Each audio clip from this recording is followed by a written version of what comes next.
जय श्री कृष्णा। राधे राधे। आज पौष मास के कृष्ण पक्ष की द्वादशी तिथि है। आज सफला एकादशी व्रत का पारण भी किया जाएगा। यानी जिन भक्तों ने कल सफला एकादशी का व्रत रखा था, आज वे अपना व्रत खोलेंगे। आज का दिन बड़ा ही शुभ और मंगलकारी है। एकादशी के व्रत के पारण के दिन तुलसी माता और लक्ष्मी माता की कथाओं को सुनने से ही व्रत पूर्ण माना जाता है और भक्तों की समस्त मनोकामनाएं पूर्ण होती हैं। तो जिन लोगों ने व्रत नहीं भी रखा है, उन्हें भी द्वादशी के दिन तुलसी माता की कथाओं को सुनने से धन संपत्ति और अनंत शुभ फलों की प्राप्ति होती है। तो आइए भगवान श्री लक्ष्मी नारायण जी के चरणों का ध्यान करते हुए इन कथाओं को सुनते हैं। बोलिए श्री राधे कृष्ण भगवान की जय। आइए सुनते हैं तुलसी माता की संपूर्ण कथाएं। तुलसी माता को हरि प्रिया भी कहा जाता है। जितना भगवान श्री हरि विष्णु सोने चांदी हीरे मोती और रत्नों से प्रसन्न नहीं होते, उतना सिर्फ तुलसी दल से प्रसन्न हो जाते हैं। सच्ची श्रद्धा भाव से तुलसी दल भगवान श्री विष्णु को अर्पित करने से मनुष्य के सभी संकट कट जाते हैं और मनोकामनाओं की पूर्ति होती है। शास्त्रों के अनुसार एकादशी के दिन तुलसी जी में कभी भी जल नहीं चढ़ाना चाहिए, क्योंकि तुलसी महारानी स्वयं एकादशी का निर्जल व्रत रखती हैं। लेकिन द्वादशी के दिन व्रत के पारण के समय तुलसी माता को जल अवश्य चढ़ाना चाहिए और पूरे विधि विधान से पूजा पाठ करके उनकी कथाओं को सुनकर ही अपना व्रत खोलें। एक बुढ़िया माई तुलसी जी को सींचती थी और कहती थी, हे तुलसी माता, सत की दाता, मैं तेरा बिरला सींचती हूँ। मुझे बहू दे, पीतांबर की धोती दे, मीठा मीठा गास दे, वैकुंठा में वास दे, चटक की चाल दे, पटक की मोत दे, चंदन का काट दे, रानी सा राज दे, दाल भात का भोजन दे, ग्यारस की मौत दे, कृष्ण जी का कंधा दे। तब तुलसी माता यह सुनकर सूखने लगी। तो भगवान ने पूछा, हे तुलसी, तुम क्यों सूख रही हो? तो तुलसी माता ने कहा कि एक बुढ़िया रोज आती है और यही बात कह जाती है। मैं सब बात तो पूरा कर दूंगी, लेकिन भगवान कृष्ण का कंधा कहाँ से लाऊंगी? तो भगवान बोले, जब वो मरेगी तो मैं अपने आप कंधा दे आऊंगा। तू बुढ़िया माई से कह देना। जब बुढ़िया माई मर गई, सब लोग आ गए। जब माई को ले जाने लगे तो वह किसी से नहीं उठी। तो भगवान श्री कृष्ण एक बार 12 बरस के बालक का रूप धारण करके आए और बालक ने कहा, मैं कान में एक बात कहूंगा तो बुढ़िया माई उठ जाएगी। बालक ने बुढ़िया माई के कान में कहा, बुढ़िया माई, मन की निकाल ले, पीतांबर की धोती ले, मीठा मीठा गास ले, वैकुंठा में वास ले, चटक की चाल ले, पटक की मौत ले, कृष्ण जी का कंधा ले। यह सुनकर बुढ़िया माई हल्की हो गई। तो भगवान श्री कृष्ण ने उन्हें कंधा दिया और बुढ़िया माई को मुक्ति मिल गई। हे तुलसी माता, जैसे बुढ़िया माई को मुक्ति दी, वैसी ही सबको देना। प्रेम से बोलिए श्री तुलसी महारानी की जय। भगवान श्री कृष्ण की जय। अब आप सुनिए तुलसी माता की दूसरी कथा। शिव पुराण के अनुसार पौराणिक समय में दैत्यों का राजा दंभ हुआ करता था। वह बहुत बड़ा विष्णु भक्त था। कई सालों तक उसके यहाँ संतान नहीं होने के कारण उसने शुक्राचार्य को अपना गुरु बनाकर उनसे श्री कृष्ण मंत्र प्राप्त किया। ये मंत्र प्राप्त करके उसने पुष्कर सरोवर में घोर तपस्या की। भगवान विष्णु उसकी तपस्या से प्रसन्न हुए और उसे संतान प्राप्ति का वरदान दे दिया। भगवान विष्णु के वरदान से राजा दंभ के यहाँ एक पुत्र ने जन्म लिया। इस पुत्र का नाम शंखचूड़ रखा गया। बड़ा होकर शंखचूड़ ने ब्रह्मा जी को प्रसन्न करने के लिए पुष्कर में घोर तपस्या की। तपस्या से प्रसन्न होकर ब्रह्मा जी ने उसे वरदान मांगने को कहा। तब शंखचूड़ ने वरदान मांगा कि वह हमेशा अजर अमर रहे, वह कोई भी देवता उसे नहीं मार पाए। ब्रह्मा जी ने उसे ये वरदान दे दिया और कहा कि वह बद्री वन जाकर धर्मध्वज की पुत्री तुलसी जो तपस्या कर रही है उससे विवाह कर ले। शंखचूड़ ने वैसा ही किया और तुलसी के साथ विवाह के बाद सुखपूर्वक रहने लगा। उसने अपने बल से देवताओं, असुरों, दानवों, राक्षसों, गणधर्मों, नागों, किन्नरों, मनुष्यों तथा त्रिलोकी के सभी प्राणियों पर विजय प्राप्त कर ली। वह भगवान श्री कृष्ण का परम भक्त था। शंखचूड़ के अत्याचारों से सभी देवता परेशान होकर ब्रह्मा जी के पास गए और ब्रह्मा जी उन्हें भगवान विष्णु के पास ले गए। विष्णु ने कहा कि शंखचूड़ की मृत्यु भगवान शिव के त्रिशूल से ही होगी, अतः आप उनके पास जाएं। भगवान से उन्हें चित्ररथ नामक गण को अपना दूत बनाकर शंखचूड़ के पास भेजा। चित्ररथ ने शंखचूड़ को समझाया वह देवताओं को उनका राज्य लौटा दे, परंतु शंखचूड़ ने मना कर दिया और कहा कि वह महेश्वर से युद्ध करना चाहता है। भगवान शिव को जब ये बात पता लगी तो वे युद्ध के लिए अपनी सेना लेकर निकल पड़े और दानवों में घमासान युद्ध हुआ, परंतु ब्रह्मा जी के वरदान के कारण शंखचूड़ को देवता नहीं हरा पाए। भगवान शिव ने शंखचूड़ का वध करने के लिए जैसे ही अपना त्रिशूल उठाया, तभी आकाशवाणी हुई कि जब तक शंखचूड़ के हाथ में श्री हरि का कवच है और उसकी पत्नी का सतीत्व अखंडित है, तब तक इसका वध असंभव है। आकाशवाणी सुनकर भगवान विष्णु वृद्ध ब्राह्मण का रूप धारण कर शंखचूड़ के पास गए और उससे श्री हरि कवच दान में मांग लिया। शंखचूड़ ने वह कवच बिना किसी संकोच के दान कर दिया।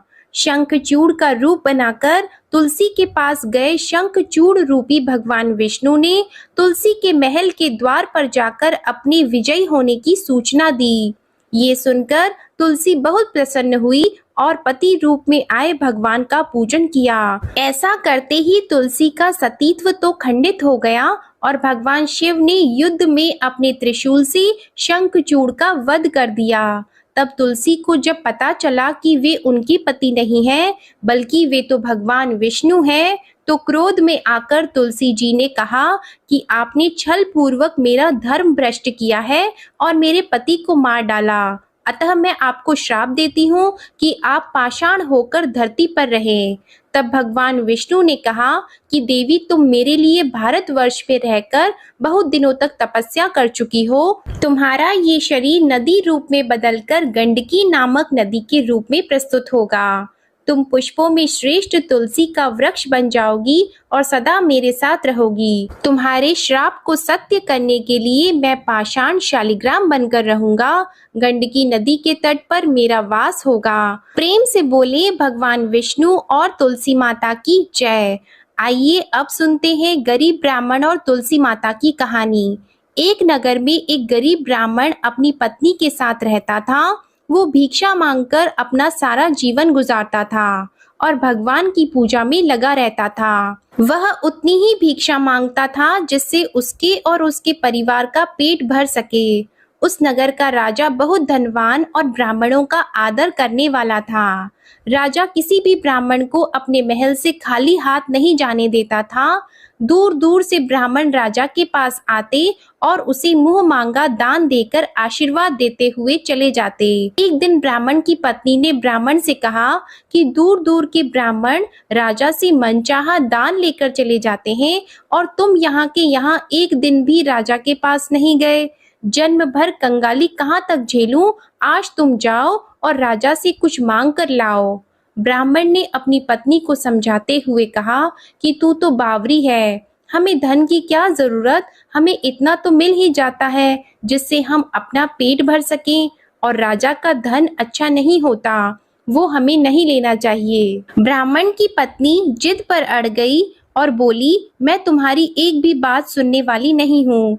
कब तक हम कंगाली में जीते रहेंगे? तुम तो रोज माला लेकर बैठ जाते हो। अपने बच्चों को क्या खिलाएं और क्या पहनाएं?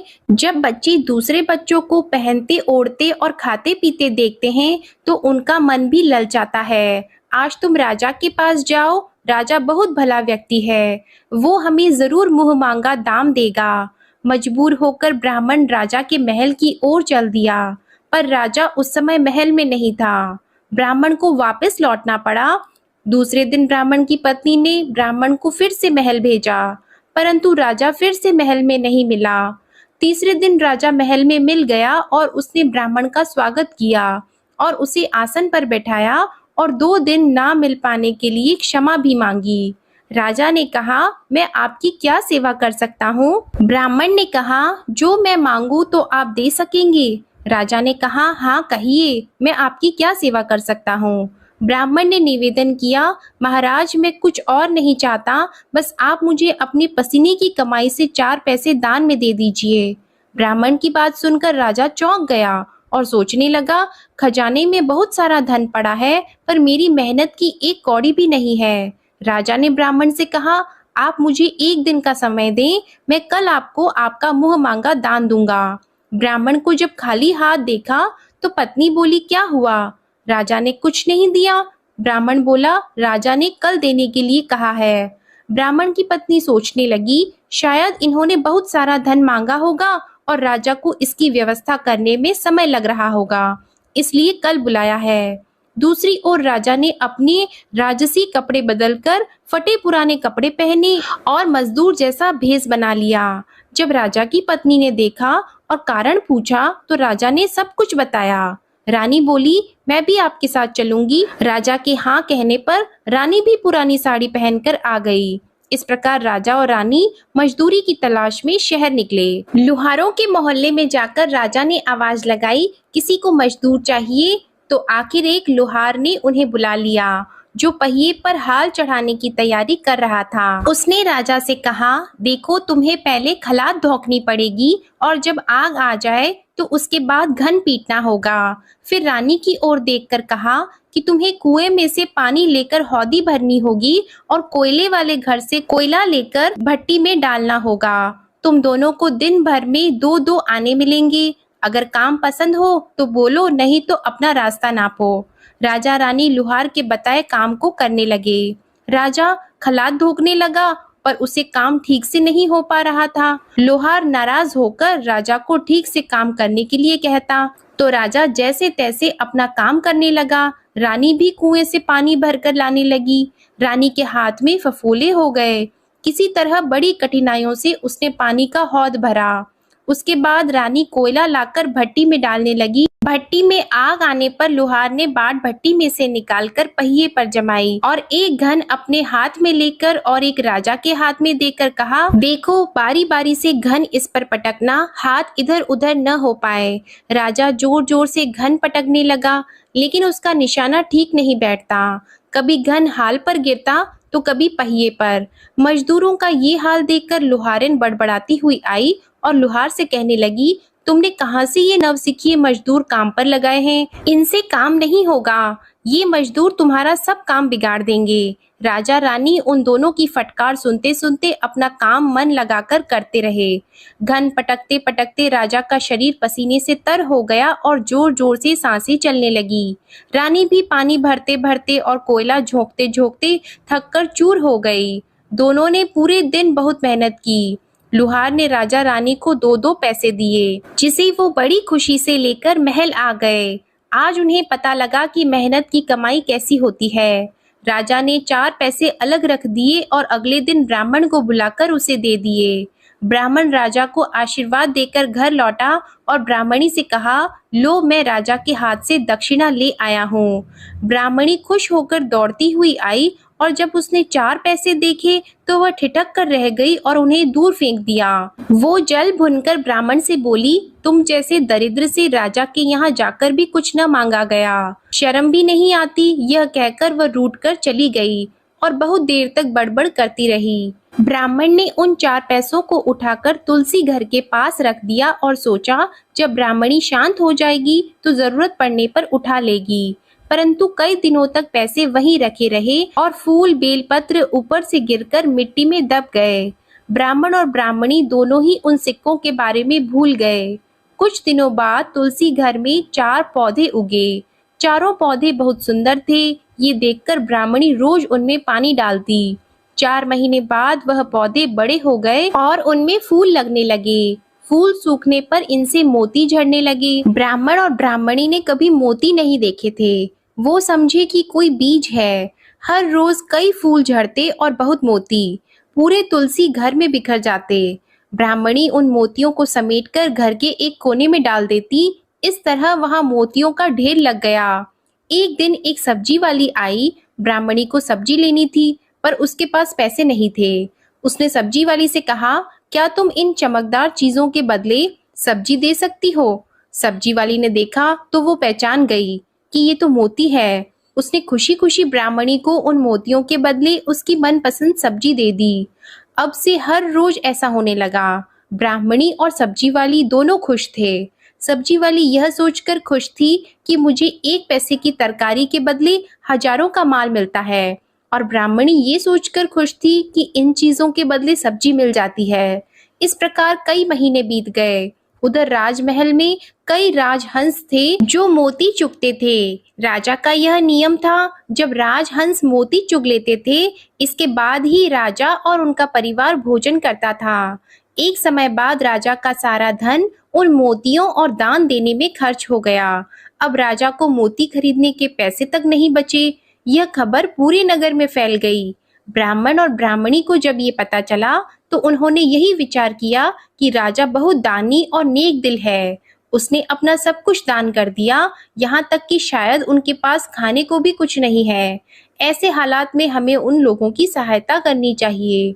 तो ब्राह्मण ने कहा, अगर तू कहे तो इसमें से कुछ बीज राजा को दे दूं। तो ब्राह्मणी कहती है, इससे सब्जी और खाने की चीजें मिल जाती है। ब्राह्मणी ने कहा, हाँ, मैं रोज इसके बदले सौदा लिया करती हूँ। ऐसा कहकर ब्राह्मणी एक टोकरी बीज भर लाई। ब्राह्मण राजा के पास पहुंचा और उसे वो मोती दिए और राजा को सारी बात बताई। राजा उन मोतियों को देखकर चौंक गया। उसने मोती राजहंस को दिए। राजहंस उन्हें चुगने लगा। ये देखकर राजा ने ब्राह्मण से कहा, एक एक मोती सैकड़ों रुपयों का है। सच बताएं, आपके पास इतने मोती आए कहाँ से? ब्राह्मण बोला, महाराज, ऐसे तो हमारे घर पर बहुत हैं, और राजा को पूरी बात बताई। राजा अपने मंत्रियों के साथ ब्राह्मण के घर पहुंचे और उन चारों पेड़ों को देखा। पूछताछ में उन सिक्कों वाली बात सामने आ गई। जब पेड़ों को देखा तो उनकी जड़ के पास वही सिक्के चिपके हुए थे। आज ब्राह्मण और ब्राह्मणी को मालूम हुआ कि उनके पास लाखों करोड़ों की दौलत है, जिसे वो साधारण बीज समझते थे। ब्राह्मण ने सोचा कि मेरे लिए यह धन किस काम का। ऐसा सोचकर ब्राह्मण ने सारे मोती राजा को दान में दे दिए। राजा की आंखें खुल गई। मेहनत के धन की कीमत उन्हें मालूम पड़ गई। उस दिन राजा ने प्रण कर लिया कि मैं खजाने के पैसों से एक भी पैसा अपने खर्च में नहीं लगाऊंगा।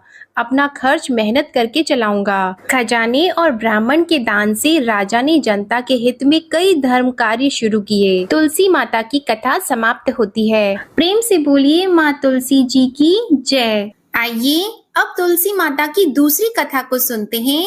इस कथा को सुनने से एकादशी के व्रत का संपूर्ण फल मिल जाता है। किसी समय एक कुटुंब में ननद तथा भाभी साथ साथ रहती थी। ननद का विवाह अभी नहीं हुआ था। वह तुलसी के पौधे की बहुत सेवा किया करती थी, लेकिन उसकी भाभी को यह सब बिल्कुल भी पसंद नहीं था। जब कभी उसकी भाभी को अत्यधिक क्रोध आता, तब वह उसे ताना देते हुए कहती कि जब तुम्हारा विवाह होगा तो मैं तुलसी ही बारातियों को खाने को दूंगी, और तुम्हारे दहेज में भी तुलसी ही दूंगी। कुछ समय बीत जाने पर ननद का विवाह पक्का हुआ। विवाह के दिन भाभी ने अपने कथन अनुसार बारातियों के सामने तुलसी का गमला फोड़ दिया और खाने के लिए कहा। तुलसी की कृपा से वह फूटा हुआ गमला अनेकों स्वादिष्ट पकवानों में बदल गया। भाभी ने गहनों के नाम पर तुलसी की मंजरी से बने गहने पहना दिए। वह सब भी सुंदर सोने जवाहरात में बदल गए। भाभी ने वस्त्रों के स्थान पर तुलसी का जनेऊ रख दिया। वह रेशमी तथा सुंदर वस्त्रों में बदल गया। ननद की ससुराल में उसके दहेज की बहुत प्रशंसा की गई। यह बात भाभी के कानों तक भी पहुंची। उसे बहुत आश्चर्य हुआ। उसे अब तुलसी माता की पूजा का महत्व समझ आ गया। भाभी की एक लड़की थी। वह अपनी लड़की से कहने लगी कि तुम भी तुलसी माता की सेवा किया करो, तुम्हें भी बुआ की तरह फल मिलेगा। वह जबरदस्ती अपनी लड़की से सेवा करने को कहती, लेकिन लड़की का मन तुलसी सेवा में नहीं लगता था। लड़की के बड़े होने पर उसके विवाह का समय आता है, तब भाभी सोचती है कि जैसा व्यवहार मैंने अपनी ननद के साथ किया था, वैसा ही मैं अपनी लड़की के साथ भी करती हूँ, तो यह भी गहनों से लद जाएगी और बारातियों को खाने में पकवान मिलेंगे।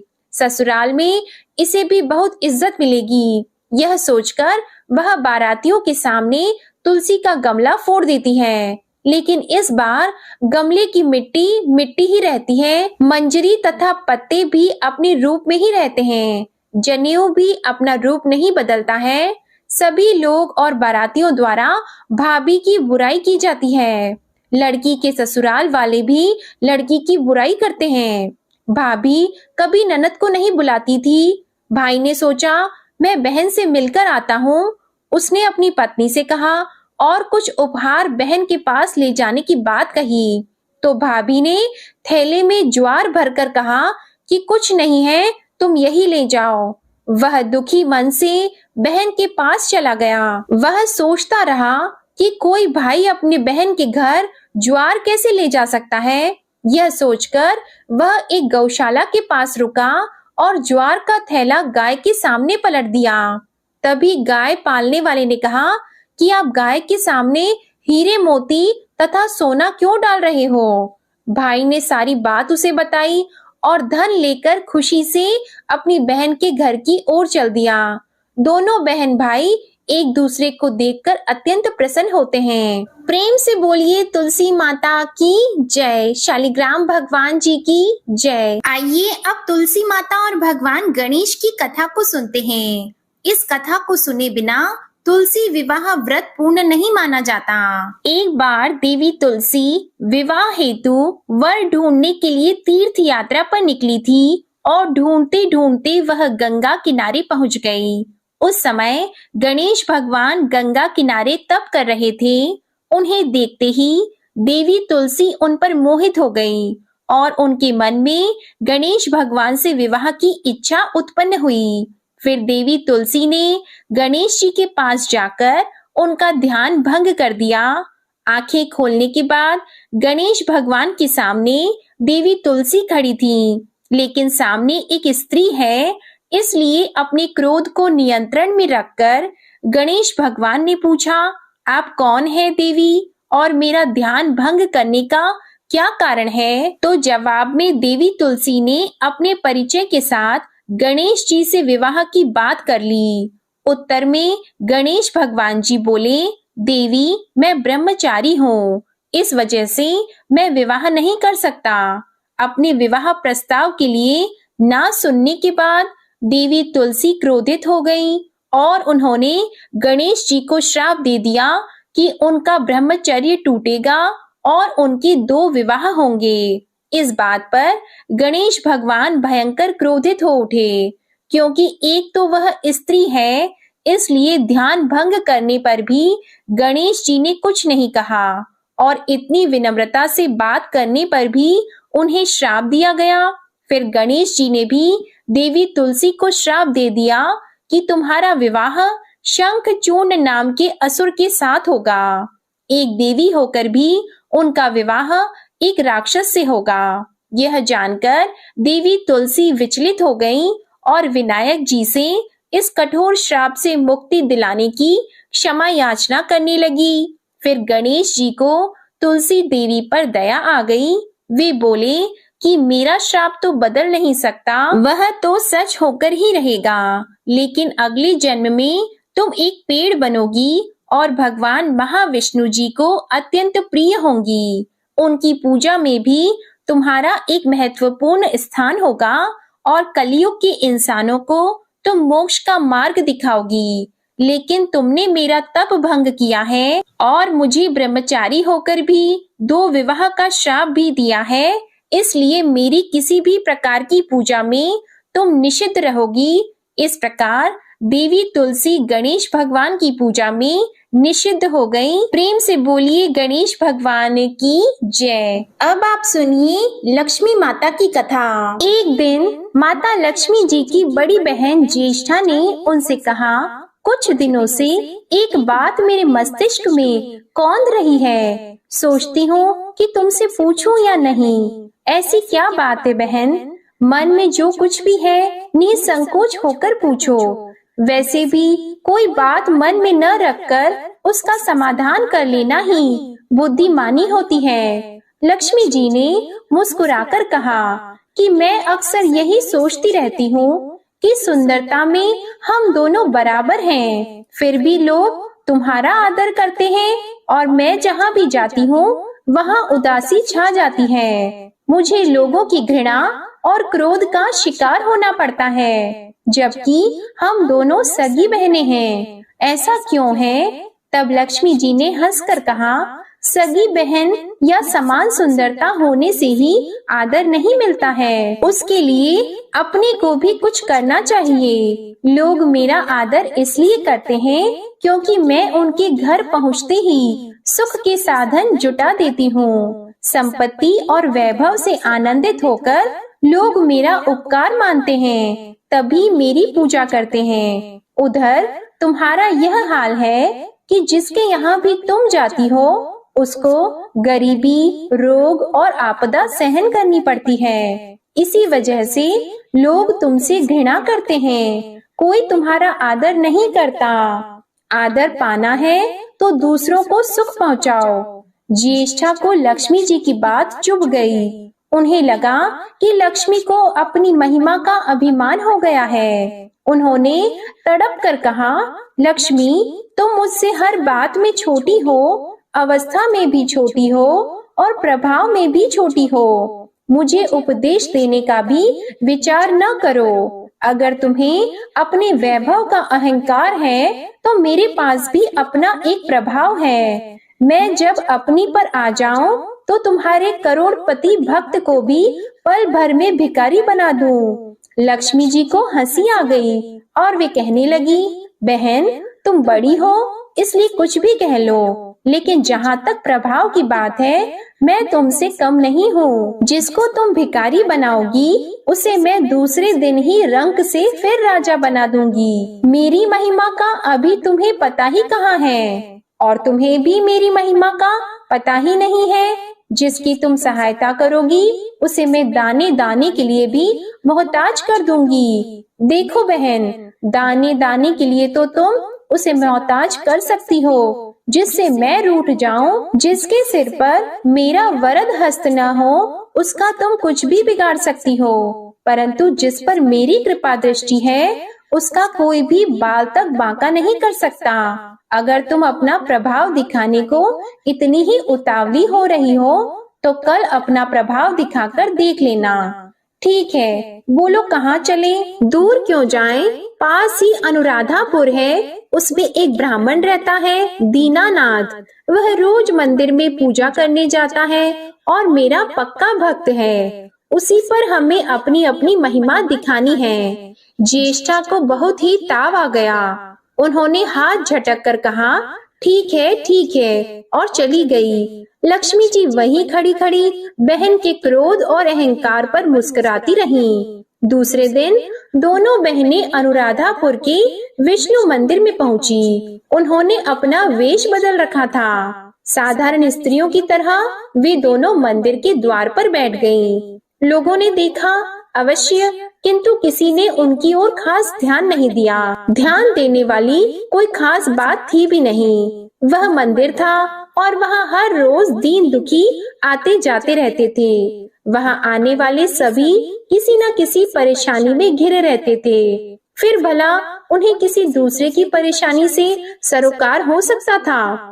थोड़ी देर बाद वहाँ दीनू पंडित आया। दोनों बहनों की नजरें उस पर जम गईं। पूजा करके जब वह लौटने लगा तो ज्येष्ठा ने कहा, लक्ष्मी वह तुम्हारा भक्त आ रहा है, बन पड़े तो कोई सहायता करो। हाँ करती हूँ कहकर लक्ष्मी जी ने एक पोला बांस दीनू के रास्ते में रख दिया जिसमें मोहरें भरी हुई थी। ज्येष्ठा ने बांस को छूकर कहा, अब तुम मेरा प्रभाव भी देख लेना।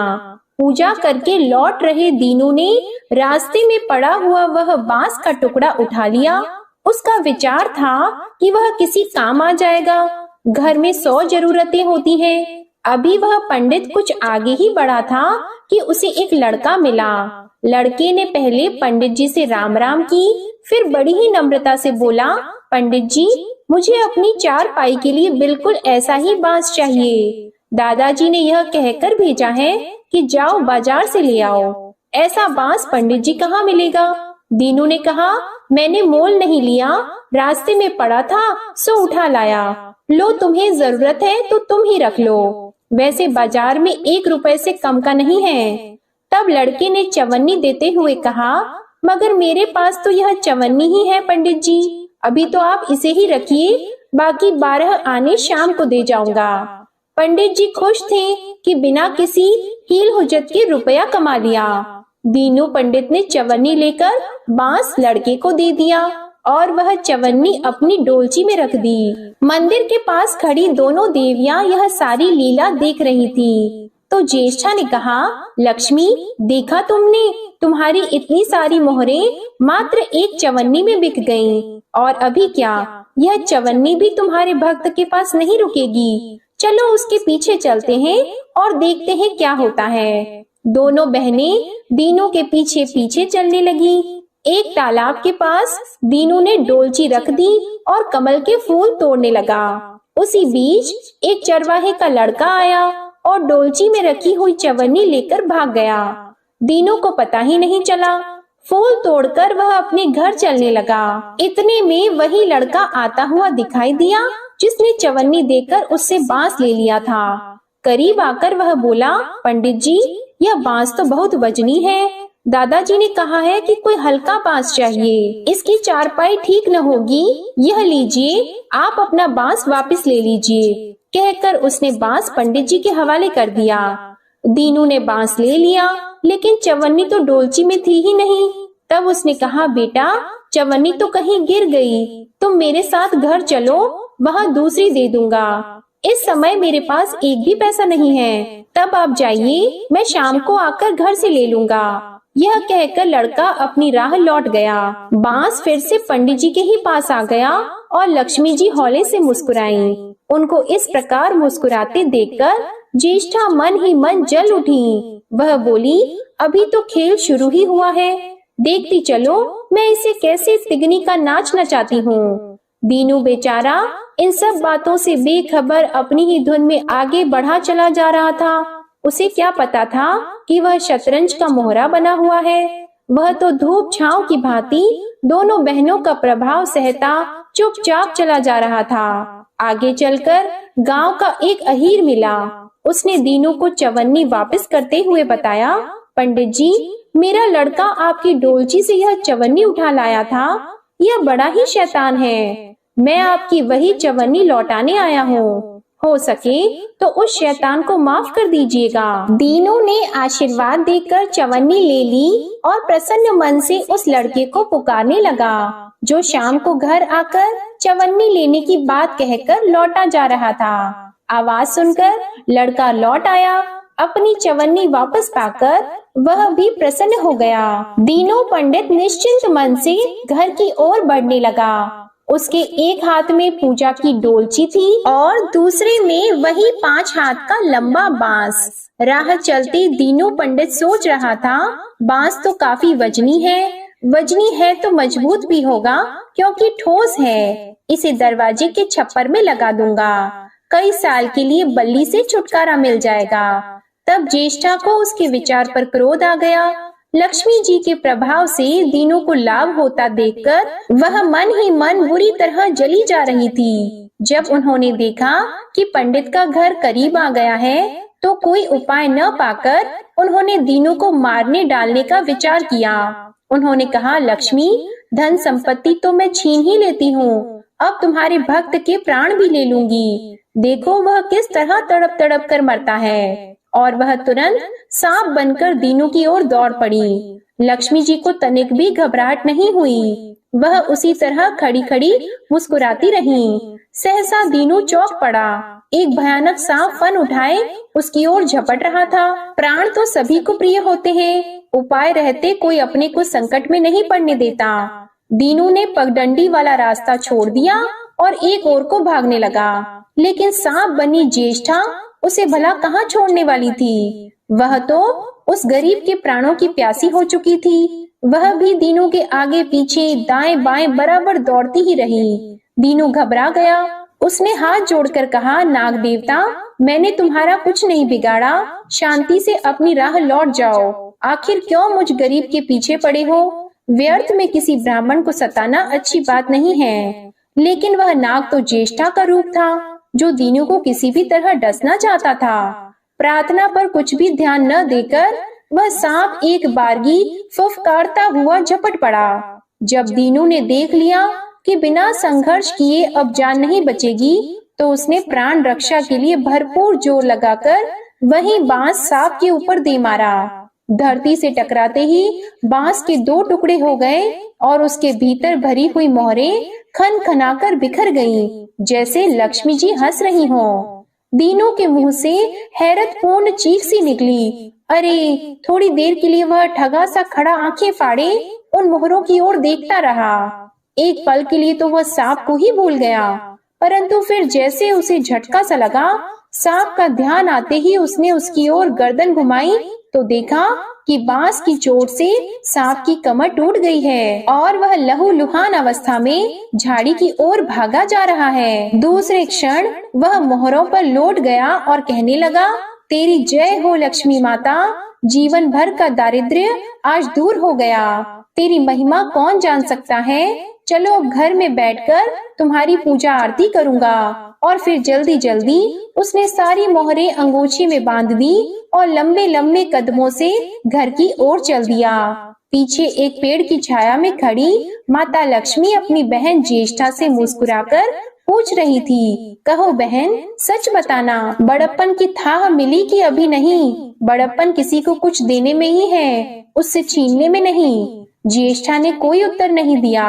वह चुपचाप उदास खड़ी रही और लक्ष्मी जी ने उनका हाथ पकड़कर कहा, फिर भी हम दोनों बहनें हैं, जहाँ रहेंगी साथ ही रहेंगी। प्रेम से बोलिए माता लक्ष्मी और भगवान विष्णु जी की जय। अब आप सुनिए तुलसी माता की आरती। तुलसी महारानी नमो नमो, हरि की पटरानी नमो नमो। तुलसी महारानी नमो नमो, धन तुलसी पूरण तप कीनो, शालिग्राम बनी पटरानी नमो नमो। तुलसी महारानी नमो नमो, हरि की पटरानी नमो नमो। जाके पत्र मंजरी कोमल, श्रीपति कमल चरण लपटानी नमो नमो। तुलसी महारानी नमो नमो, हरि की पटरानी नमो नमो। कौन से महीने बोई रानी तुलसा, कौन से महीने हुई हरियाली नमो नमो। कौन से महीने हुई तेरी पूजा, कौन से महीने हुई पटरानी नमो नमो। तुलसी महारानी नमो नमो, हरि की पटरानी नमो नमो। आषाढ़ मास में बोई रानी तुलसा, सावन मास में हुई हरियाली नमो नमो। तुलसी महारानी नमो नमो। कार्तिक मास में हुई तेरी पूजा, मंगसिर मास में हुई पटरानी नमो नमो। तुलसी महारानी नमो नमो। धूप दीप नैवेद्य आरती, पुष्पन की वर्षा बरसानी नमो नमो।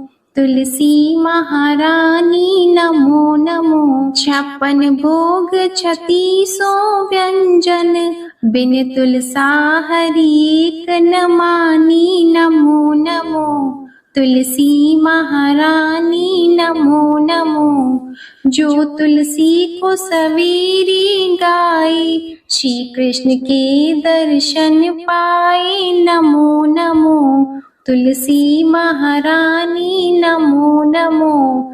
जो तुलसी को दोपहर में गाए, खीर खांड का भोग लगाए। नमो नमो तुलसी महारानी, नमो नमो। जो तुलसी को सांझ को गाए, श्री कृष्ण की आरती उतारे। नमो नमो तुलसी महारानी, नमो नमो। जो तुलसी को रात को गाए, श्री कृष्ण के चरण दबाए। नमो नमो तुलसी महारानी, नमो नमो। सभी सखी मैया तेरो यश गावे, भक्ति दान दीजे महारानी। नमो नमो तुलसी महारानी, नमो नमो। तुलसी महारानी, नमो नमो। हरि की पटरानी, नमो नमो। प्रेम से बोलिए तुलसी माता की जय, लक्ष्मी माता की जय, भगवान विष्णु जी की जय। वीडियो अच्छी लगी हो तो वीडियो को लाइक करके चैनल को जरूर सब्सक्राइब कीजिएगा। जय श्री कृष्णा, राधे राधे।